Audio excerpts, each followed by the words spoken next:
Vinit maths में आपका स्वागत है। नमस्कार। राजस्थान के एजुकेशन सिस्टम में एक बहुत बड़ा फैसला लिया गया है जिसका सीधा असर क्लास 5th और 8th में पढ़ने वाले लाखों स्टूडेंट्स पर पड़ेगा। दरअसल ऑटोमेटिक प्रमोशन का जो सिस्टम था वो अब खत्म हो रहा है। मतलब अब अगली क्लास में जाने के लिए सिर्फ स्कूल में आना ही काफी नहीं होगा, बल्कि एग्जाम में पास होना भी जरूरी होगा। यही वो सवाल है जो इस पूरी बहस की जड़ में है। क्या किसी भी स्टूडेंट को, भले ही उसके मार्क्स कैसे भी हों, अगली क्लास में भेज देना चाहिए? क्या ये उसके भविष्य के लिए सही है, या फिर इससे उसकी सीखने की स्किल कमजोर होती है? खैर, राजस्थान सरकार ने अब इस सवाल का जवाब एक नई पॉलिसी के साथ दे दिया है।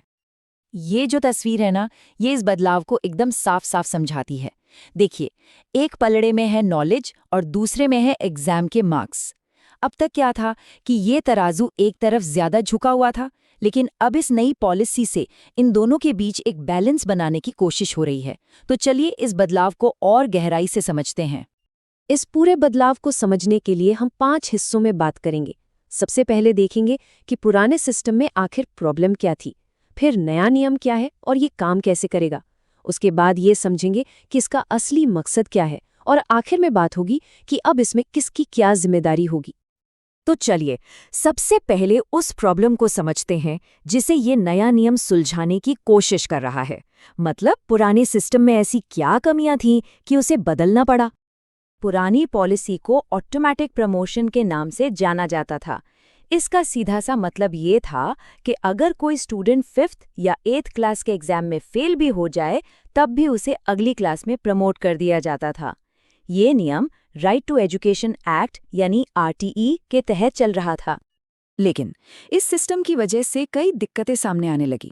ये देखा गया कि बच्चों का जो लर्निंग लेवल है वो गिर रहा था। अब जाहिर है, जब फेल होने का डर ही नहीं है तो पढ़ाई को लेकर वो गंभीरता भी कम हो गई। और नतीजा ये हुआ कि बच्चे बिना बेसिक नॉलेज के ही बड़ी क्लासों में पहुंच जाते थे, जहां उन्हें और भी ज्यादा परेशानी होती थी। तो इन्हीं सब प्रॉब्लम्स को दूर करने के लिए अब ये नया एग्जामिनेशन रूल लाया गया है। तो आखिर बदल क्या रहा है? ये स्लाइड पुराने और नए सिस्टम के फर्क को बिल्कुल साफ कर देती है। एक तरफ पुरानी पॉलिसी थी जो एक एस्केलेटर की तरह थी, जहां प्रमोशन पक्का था, लेकिन दूसरी तरफ जो नई पॉलिसी है वो एक सीढ़ी की तरह है, जिसे पास करने के लिए एग्जाम की मेहनत करनी ही पड़ेगी। और सबसे बड़ा बदलाव ये है कि अब फेल होने वाले स्टूडेंट्स को उसी क्लास में रोका जा सकता है। इसका मतलब एकदम साफ है, अब 5th और 8th क्लास के सरकारी और प्राइवेट दोनों स्कूलों के बच्चों को अगली क्लास में जाने के लिए कम से कम पासिंग मार्क्स तो लाने ही होंगे। अगर वो ये लाइन पार नहीं कर पाए तो उन्हें पास नहीं माना जाएगा। लेकिन रुकिए, इसका मतलब ये नहीं है कि बच्चों को सीधे फेल कर दिया जाएगा। इस नए सिस्टम में उन्हें एक दूसरा मौका भी दिया गया है। चलिए देखते हैं कि ये कैसे काम करेगा। तो ये प्रोसेस काम कैसे करेगा? देखिए, ये 4 स्टेप्स में है। सबसे पहले स्टूडेंट अपना एनुअल एग्जाम देगा। अगर कोई इसमें पास नहीं हो पाता तो उसे सीधा फेल नहीं किया जाएगा, बल्कि उसे स्पेशल रेमिडियल क्लासें दी जाएंगी ताकि जहां वो कमजोर है उसे सुधारा जा सके। इन क्लासों के बाद उसे एक और एग्जाम देना होगा, और अगर वो इस दूसरे एग्जाम में पास हो जाता है तो उसे अगली क्लास में प्रमोट कर दिया जाएगा। और ये जो स्पेशल रेमिडियल क्लासें हैं, ये कितने दिन चलेंगी? पूरे 45 दिन, यानी लगभग 1.5 महीना। इससे ये पता चलता है कि सिस्टम का मकसद सजा देना नहीं, बल्कि स्टूडेंट्स को सीखने में असल में मदद करना है, ताकि वो अपनी कमियों को पूरा कर सकें। तो इस पूरे बदलाव के पीछे का असली मकसद क्या है? मतलब सरकार इस नई पॉलिसी से हासिल क्या करना चाहती है? इस पॉलिसी के 3 बड़े लक्ष्य हैं।